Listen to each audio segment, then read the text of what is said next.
नमस्कार दोस्तों। Indian national movement भारतीय राष्ट्रीय आंदोलन का जो मैंने कोर्स शुरू किया हुआ है, इतनी सिंपल और सरल शब्दों में मैं आपको समझा रहा हूं। और ये दूसरा लेक्चर होने वाला है। चैप्टर नंबर 2 है भारतीय राष्ट्रीय आंदोलन का। और आज के इस वीडियो में कांग्रेस के बारे में पढ़ेंगे। 1885 में इंडियन नेशनल कांग्रेस का गठन होता है। इससे पहले भी आप पॉलिटिकल ऑर्गेनाइजेशन पढ़ चुके हैं, राजनीतिक जो संगठन है इससे पहले भी पढ़ चुके हैं, लेकिन आपने देखा वो क्षेत्रीय लेवल पर थे, कुछ छोटे लोगों को रिप्रेजेंट कर रहे थे। लेकिन ये जो पॉलिटिकल ऑर्गेनाइजेशन मैं आपको बताने वाला हूं इंडियन नेशनल कांग्रेस के बारे में, ये पूरे भारत को रिप्रेजेंट कर रहा था।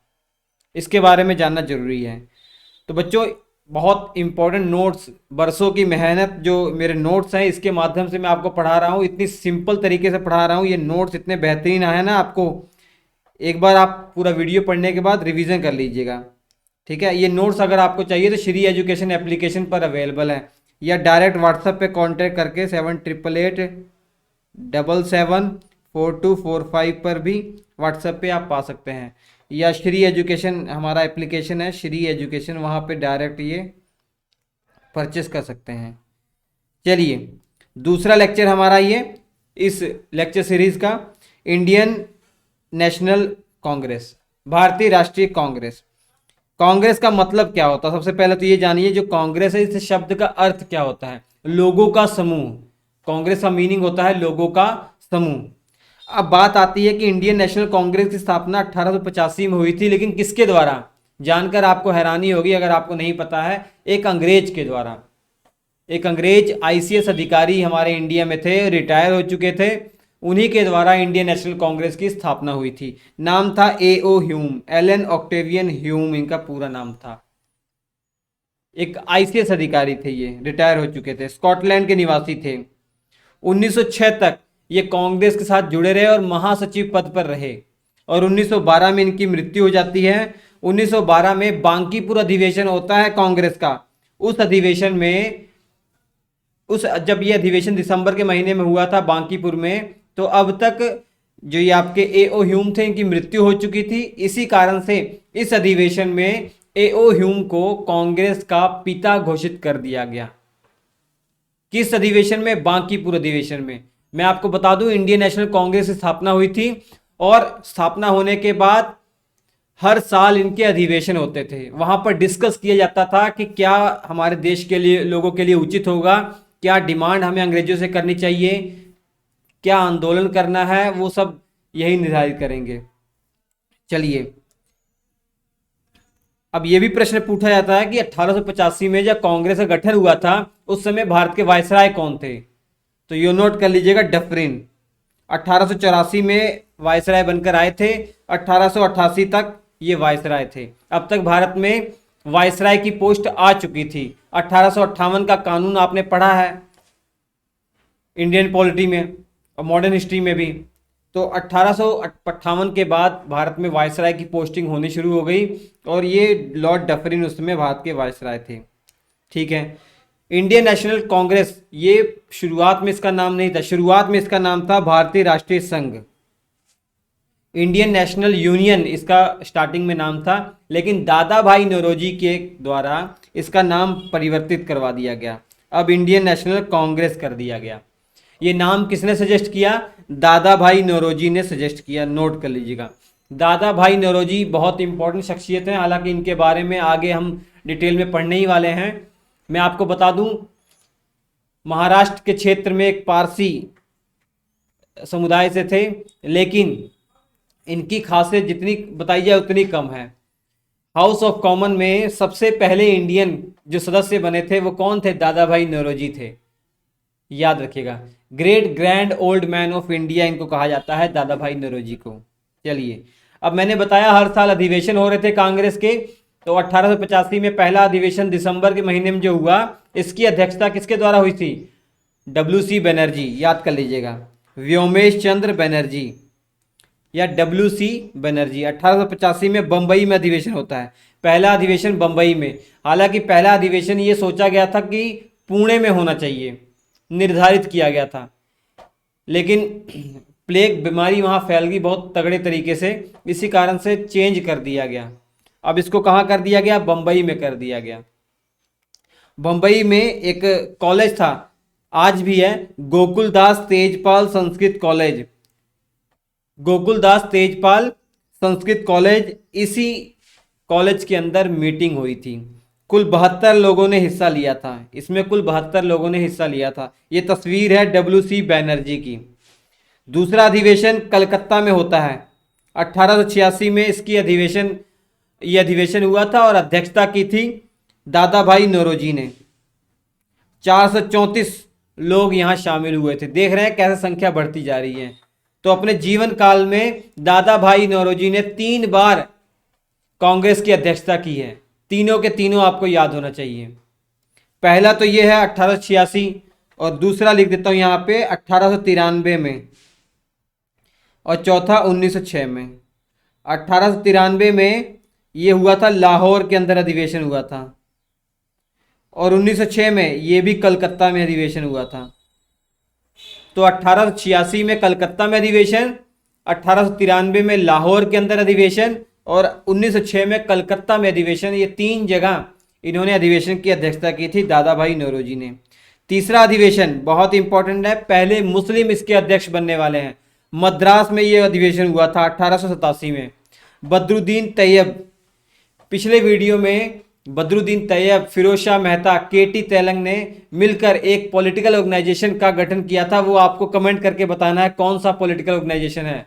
मैं देखना चाह रहा हूं कि क्या पिछले वीडियो आप पढ़ते आ रहे हैं या नहीं आपने पढ़ा तो प्लेलिस्ट में जाइए, सब ध्यान से पढ़िए, मजा आ जाएगा। कांग्रेस के पहले मुस्लिम अध्यक्ष हैं। इस समय कांग्रेस में 607 लोगों ने पार्टिसिपेट किया था इस अधिवेशन के अंदर। मद्रास में यह अधिवेशन हुआ था। इसके बाद प्रयागराज में अधिवेशन हुआ, जिसका पहले नाम इलाहाबाद था, फिर प्रयागराज कर दिया गया है योगी सरकार के द्वारा।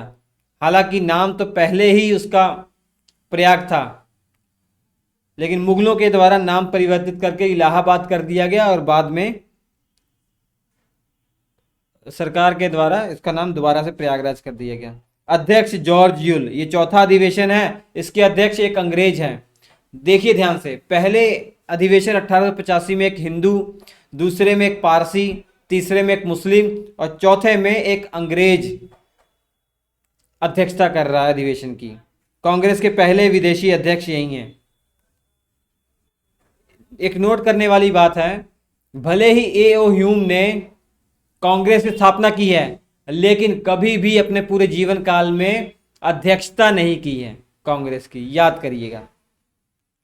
इनके टाइम पीरियड पर लंदन में इसकी कह सकते हैं कांग्रेस की एक ब्रांच कि कांग्रेस की तरफ से काम करने के लिए एक कमेटी की स्थापना की गई विलियम डिग्बी की अध्यक्षता में, कमेटी ऑफ इंडिया उसको कहा गया, लंदन के अंदर स्थापित की गई, याद कर लीजिएगा। 5वां अधिवेशन होता है बंबई में 1889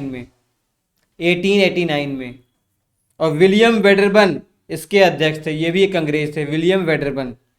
और 6वां अधिवेशन 1890 में कलकत्ता के अंदर, और इसकी अध्यक्षता फिरोज शाह मेहता, दूसरे मुस्लिम अध्यक्ष हैं कांग्रेस के। याद करिएगा, कभी भी 6वां, 5वां, 7वां ऐसे नहीं एग्जाम में पूछा जाएगा कि भैया 10वां अधिवेशन कौन सा था। नहीं, आपको ये याद रखना है कि 1890 में अधिवेशन हुआ था, ये कहां हुआ था, ऐसे याद रखना है। अध्यक्ष कौन थे? कलकत्ता अधिवेशन जो 1890 में हुआ था, इसके अध्यक्ष कौन थे? इस टाइप का पूछा जा सकता है। फिरोज शाह मेहता, ये दूसरे मुस्लिम अध्यक्ष थे। इनके टाइम पीरियड पर एक इंपॉर्टेंट बात यह है कि जब कलकत्ता में अधिवेशन हो रहा है, एक औरत उस अधिवेशन में भाषण दे रही हैं, वो थी गांगुली, कादम्बिनी गांगुली पूरा नाम है, कादम्बिनी गांगुली। आपको पता है ये कौन थी? हमारे इंडिया में जितनी महिलाएं थी उनमें से जो पहली महिला जो ग्रेजुएट हुई थी वो कादम्बिनी गांगुली ही थी। वो कादम्बिनी गांगुली थी। मेडिकल की पढ़ाई में इन्होंने ग्रेजुएशन की थी, याद कर लीजिएगा। और 1890 में कलकत्ता में अधिवेशन हुआ था, उसी में इन्होंने पार्टिसिपेट किया था और भाषण भी दिया था। ये तस्वीर भी इनकी है। और 7वां अधिवेशन P आनंद चार्लू 1891 में नागपुर में अधिवेशन होता है। ठीक है। सुब्रमण्यम अय्यर, वी राजगोपालाचारी पी आनंद चार्लू, इन तीनों ने मिलकर किस पॉलिटिकल ऑर्गेनाइजेशन का गठन किया है, ये भी मैंने बताया हुआ, ये भी आपको कमेंट करके बताना है। मैं देखना चाह रहा हूं कौन से बच्चे सीरियस होकर पढ़ाई कर रहे हैं। 1892 में दोबारा से प्रयागराज में अधिवेशन होता है, दोबारा से जो पहले अध्यक्ष थे डब्ल्यू.सी. बनर्जी, वो अध्यक्ष बन जाते हैं। तो ये भी पूछा गया है बहुत बार परीक्षा में, डब्ल्यू.सी. बनर्जी ने कांग्रेस की पहली अध्यक्षता की थी, पहली बैठक की, और उसके बाद किस अधिवेशन में दोबारा से उन्होंने बैठक की अध्यक्षता की है, तो ये 1892 में प्रयागराज में अधिवेशन हुआ था, याद कर लीजिएगा। ठीक है, उसके बाद 1894 में मद्रास के अंदर अधिवेशन होता है, इसमें फिर से एक अंग्रेज अध्यक्षता करते हैं, अल्फ्रेड वेब, याद कर लीजिएगा। 1896, 95 याद नहीं रखना, 96 कलकत्ता के अंदर अधिवेशन, एक मुस्लिम के द्वारा अध्यक्षता की जाती है, रहीमतुल्ला सियानी पूरा नाम है। ये इसलिए इंपॉर्टेंट हो जाता है 1896 का कलकत्ता अधिवेशन, क्योंकि यहां पर बंकिम चंद्र चटर्जी के द्वारा जो रचित वंदे मातरम पहली बार गाया गया कांग्रेस के मंच से, याद कर लीजिएगा। बहुत ही इंपॉर्टेंट बात है, सभी मैं बता रहा हूं। 1901 का अधिवेशन अभी याद करेंगे, कलकत्ता में हुआ था। यह अधिवेशन इसलिए इंपॉर्टेंट हो जाता है कि गांधी जी कांग्रेस की पहली कौन सी अधिवेशन थी जिसमें वो शामिल हुए थे, अध्यक्षता नहीं की, अध्यक्षता तो 1924 में करेंगे जब वो परमानेंटली साउथ अफ्रीका से इंडिया आ जाएंगे 1915 में, तब। अभी तो ये साउथ अफ्रीका 1915 तक रहेंगे, 1915 में आएंगे ये, लेकिन बीच बीच में ये आते रहते थे इंडिया ना, तो उस दौरान 1901 में ये इंडिया में ही थे। दिनशा वाचा कलकत्ता में कांग्रेस के अधिवेशन की अध्यक्षता कर रहे थे, और वहां पे गांधी जी जब जवान थे पहली बार पार्टिसिपेट किया था, 1901 अधिवेशन, याद कर लीजिएगा। ये गांधी जी की तस्वीर है उस समय जब ये जवान थे। अब उसका 1924 में बेलगाम में अधिवेशन होता है, वो आगे मैं पढ़ाऊंगा, कलकत्ता के अंदर। वो एकमात्र अधिवेशन है और वो पहला अधिवेशन है जिसमें गांधी जी ने अध्यक्षता की है। ठीक है, 1905 का अधिवेशन बनारस के अंदर, बहुत इंपॉर्टेंट अधिवेशन है। अब तक दिसंबर में अधिवेशन हो रहा है, अब तक आपको पता है क्या क्या घटना हो चुकी है बंगाल में? बंगाल का विभाजन हो चुका है, वो भी आगे हम पढ़ेंगे। 1905 में बंगाल का अंग्रेजों ने विभाजन कर दिया। लॉर्ड कर्जन के बारे में जब पढ़ेंगे, भारत का वायसराय था, और इस समय अध्यक्षता कर रहे हैं गोपाल कृष्ण गोखले। 1905 में बंगाल विभाजन हो चुका है, वायसराय कौन है? लॉर्ड कर्जन, याद कर लीजिएगा। कांग्रेस अधिवेशन 1906 इंपॉर्टेंट है, कलकत्ता का, बता दिया मैंने, दादा भाई नौरोजी के द्वारा अध्यक्षता की गई है। और ये इसलिए इंपॉर्टेंट हो जाता है कि स्वराज शब्द का जो एक्सेप्ट है कांग्रेस पार्टी ने पहली बार इसी अधिवेशन में किया। स्वराज शब्द का प्रयोग इसी अधिवेशन में पहली बार किया गया, वो भी किसके जोर देने पर? जो गरम दल के नेता थे उनके जोर देने पर। आपको मैं बताऊंगा 1885 से 1905 तक का जो सफर 15 सालों तक रहा ना, लगभग 20 सालों तक जो सफर रहा, इसमें जो नरम दल के नेता थे, नरम स्वभाव के नेता थे, प्यार से अपनी बातें मनवाना चाह रहे थे, उनका वर्चस्व अधिक रहा। लेकिन देखा गया इन 20 सालों में इनको कुछ हासिल नहीं हो पाया, तो उसके बाद धीरे धीरे जो गरम दल के नेता थे, लाल बाल और पाल, लाला लाजपत राय, बाल गंगाधर तिलक, विपिन चंद्र पाल, इनका वर्चस्व उठता रहा कि लोगों को भी समझ में आने लग गया भैया प्यार से कुछ नहीं होगा, हमें गर्म स्वभाव के नेताओं की जरूरत है। तो 1905 से उनका वर्चस्व, उनका टाइम आ गया था, वो सब पढ़ेंगे हम डिटेल में। तो गर्म दल के नेताओं के प्रेशर में आकर पहली बार स्वराज शब्द का प्रयोग किया गया इस कांग्रेस के मंच से। हालांकि इसका पूरा परिभाषा नहीं बताया गया कि स्वराज शब्द का मतलब क्या है, डोमिनेंट स्टेटस या पूर्ण स्वराज, ये क्लियर नहीं किया गया था कि मतलब हमें स्वराज चाहिए, कैसा स्वराज? अंग्रेजों के अधीन स्वराज, डोमिनेंट स्टेटस वाला स्वराज, या पूरी तरीके से जैसे आज हम स्वतंत्र हैं वैसा स्वराज। डोमिनेंट स्टेटस क्या होता है कि इंडिया में हमारा शासन तो रहेगा, लेकिन पूरा का पूरा इंडिया अंग्रेजों के कब्जे में रहेगा। अंग्रेज एक्ट भेजेंगे हमारे यहाँ और उसी हिसाब से हम रूल करेंगे, ये था डोमिनियन स्टेटस। कांग्रेस का अधिवेशन भैया 1907 में जो होता है, ये सूरत अधिवेशन बहुत ही इंपॉर्टेंट है। नरम दल गरम दल के बीच में जो लड़ाई है, कॉन्फ्लिक्ट इतना बढ़ जाता है कि दोनों को अलग होना पड़ता है, दोनों को विभाजित होना पड़ता है। तो गरम दल नरम दल का विभाजन इसी अधिवेशन में हुआ था, 1907 का अधिवेशन। नोट कर लीजिएगा, सूरत में अधिवेशन हुआ था। रास बिहारी घोष, ये रास बिहारी घोष हैं, एक रास बिहारी बोस भी हैं, वो तो बहुत ही ज्यादा फेमस है, क्रांतिकारी आंदोलन में उनको हम पढ़ेंगे। जापान तक उन्होंने अंग्रेजों का लोहा लेने के लिए प्लानिंग कर ली थी, जापान में एक जापानी लड़की से शादी भी कर ली थी, उनका भी इतिहास बहुत इंटरेस्टिंग है, पढ़ेंगे डिटेल में। विभाजन, नरम दल गरम दल का विभाजन हो गया। ये जो विभाजन हुआ था ऐसा ही नहीं हुआ था, इतना खतरनाक यहाँ लड़ाई झगड़ा हो गया था कि जूता चप्पल चलने की नौबत आ गई थी। फिरोज शाह मेहता, इतने बड़े बड़े नेताओं को जूता चप्पल लग गया था, पता नहीं गलती से कि जानबूझ के, लेकिन ऐसी नौबत आ गई थी। इस कारण से जो गरम दल नरम दल का विभाजन हो गया। कहेंगे ये कैसे पता जूता चप्पल चल गया? जो विदेशी राइटर हैं उनके द्वारा ऐसा कहा जाता है। 1911 में कलकत्ता अधिवेशन, ये भी बहुत इंपॉर्टेंट है क्योंकि पहली बार जन गण मन कांग्रेस के मंच से कहां पर गाया गया? कलकत्ता के अंदर अधिवेशन हुआ। बिशन नारायण दर इसके अध्यक्ष थे। तो नोट कर लीजिएगा, पहली बार जन गण मन बंगाली भाषा में ये गाया गया। किसके द्वारा रचित है? रविंद्रनाथ टैगोर। रविंद्रनाथ टैगोर साहब के बारे में क्या बताएं बच्चों, नोबेल प्राइज विजेता है, ये नोबेल प्राइज इनको मिल चुका है, गीतांजलि साहित्य की रचना की थी इन्होंने तब। इसके अलावा 2 देशों का इन्होंने राष्ट्रगान लिखा हुआ है, हमारे देश का और बांग्लादेश का। अमार सोनार बांग्ला, ये बांग्लादेश का राष्ट्रगान है ना, ये इन्होंने लिखा हुआ है। उसके बाद 1916 का अधिवेशन लखनऊ के अंदर, लखनऊ में 1916 का अधिवेशन ये इसलिए इंपॉर्टेंट हो जा रहा है कि मुस्लिम लीग और कांग्रेस के बीच में पहली बार जो समझौता हुआ, एक बहुत अच्छे प्यार से समझौता हुआ। और ये अधिवेशन इसलिए भी इंपॉर्टेंट है कि गरम दल नरम दल जो टूटे हुए थे 1907 में, वो आकर यहां मिल जाते हैं। तो यहां पर 2 पैचअप होते हैं, गरम दल नरम दल का समझौता हो जाता है और लखनऊ पैक्ट होता है, ये मुस्लिम लीग और कांग्रेस के बीच में। मुस्लिम लीग की तरफ से जिन्ना हाथ बढ़ाते हैं और प्रयास करते हैं, और इधर हमारी तरफ से बाल गंगाधर तिलक के प्रयासों से दोनों के बीच में समझौता हो जाता है। 6 सालों के लिए जेल में चले गए थे बाल गंगाधर तिलक, छूट के आए हैं, वो डिटेल में बताऊंगा मैं आपको आगे जब गरम दल नेताओं के बारे में बताऊंगा मैं। तो बाल गंगाधर तिलक ने यहीं पे कहा था, स्वराज मेरा जन्म सिद्ध अधिकार है, मैं इसे पाकर रहूंगा और मैं इसे पाकर रहूंगा। ठीक है, दिखाई दे रहा है ना स्क्रीन पे सब? चलिए, मतलब ये लखनऊ पैक्ट क्या हुआ? लखनऊ पैक्ट हुआ कि जो मुस्लिम लीग है और कांग्रेस है, ये मिलकर अब काम करेंगे, डिमांड कॉमन डिमांड रखेंगे, ताकि अंग्रेजों के ऊपर प्रेशर बनेगा। जब एकता में बल होता है, ये आप सुनते ही आ रहे हैं, उसी थ्योरी पर ये कॉन्सेप्ट, उसी कॉन्सेप्ट पर ये काम कर रहे थे।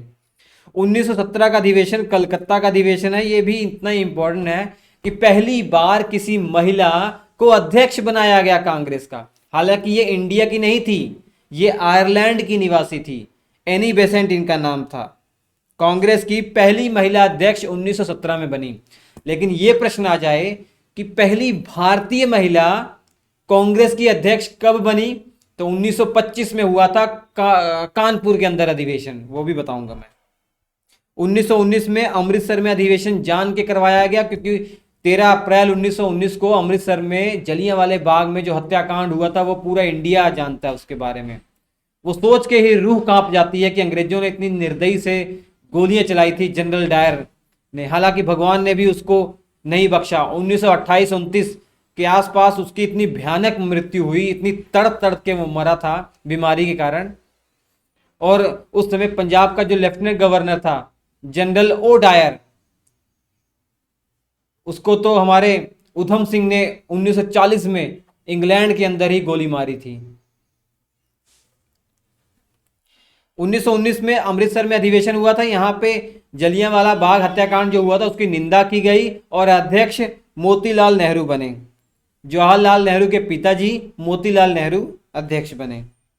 1923 में दिल्ली में अधिवेशन हुआ, मौलाना अब्दुल कलाम आजाद इसके अध्यक्ष बने, याद कर लीजिएगा। 1924 वाला बहुत इंपॉर्टेंट, जो मैंने स्टार लगा के रखे हैं ना, वो तो पक्का याद करना ही करना, भूलना नहीं है। बेलगाम अधिवेशन ये कहाँ हुआ? बेलगाम कहाँ है? कर्नाटक में है। ये पहला अधिवेशन है और एकमात्र आखिरी अधिवेशन है जहां पे गांधी जी ने अध्यक्षता की हो। महात्मा गांधी इसके अध्यक्ष बने थे। 1925 में कानपुर अधिवेशन होता है। पहली इंडियन महिला सरोजिनी नायडू इसकी अध्यक्षता करती हैं।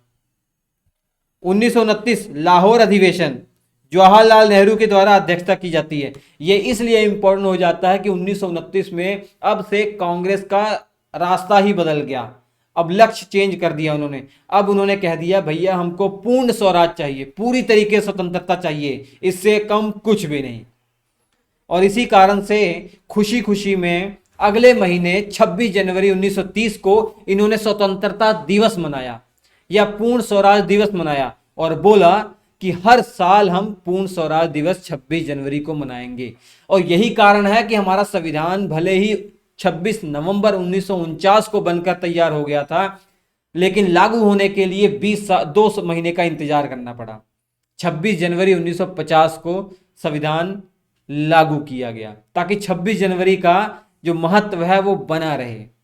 ये महत्व यहीं से आता है। 26 जनवरी 1930 में पूर्ण स्वराज दिवस मनाया गया, झंडा लहराया गया, राष्ट्रगान करवाया गया वहां। 1937 वाला अधिवेशन, ये पहला अधिवेशन है जो गांव में हुआ था, फैजपुर अधिवेशन, याद कर लीजिएगा। जवाहरलाल नेहरू इसके अध्यक्ष बने थे। 1838 कहां से आ जाएगा? 1938 है ये 1938 है। 1938 हरिपुरा अधिवेशन बहुत इंपॉर्टेंट है। सुभाष चंद्र बोस इसके अध्यक्ष बने थे। इसके बाद वाला तो और इंपॉर्टेंट है। 1939 में त्रिपुरी है, ये त्रिपुरा नहीं है, याद करके। मध्य प्रदेश में ये इलाका पड़ता है त्रिपुरी, त्रिपुरा राज्य नहीं है ये। त्रिपुरी अधिवेशन, इसके भी अध्यक्ष हालांकि बन जाते हैं सुभाष चंद्र बोस, लेकिन यहां ड्रामा क्रिएट हो जाता है।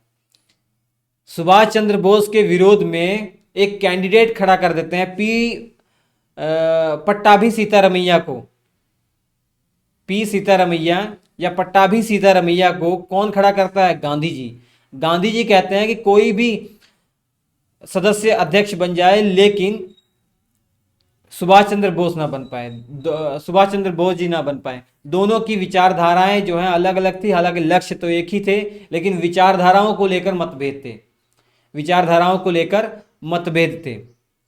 पट्टाभी सीतारमैया और ये दो लोग अध्यक्ष पद के लिए चुनाव लड़ते हैं, क्योंकि 2 कैंडिडेट आ गए। चुनाव हुआ और बहुमत से, एक तरफा वोट से जीत हासिल हो जाती है सुभाष चंद्र बोस को।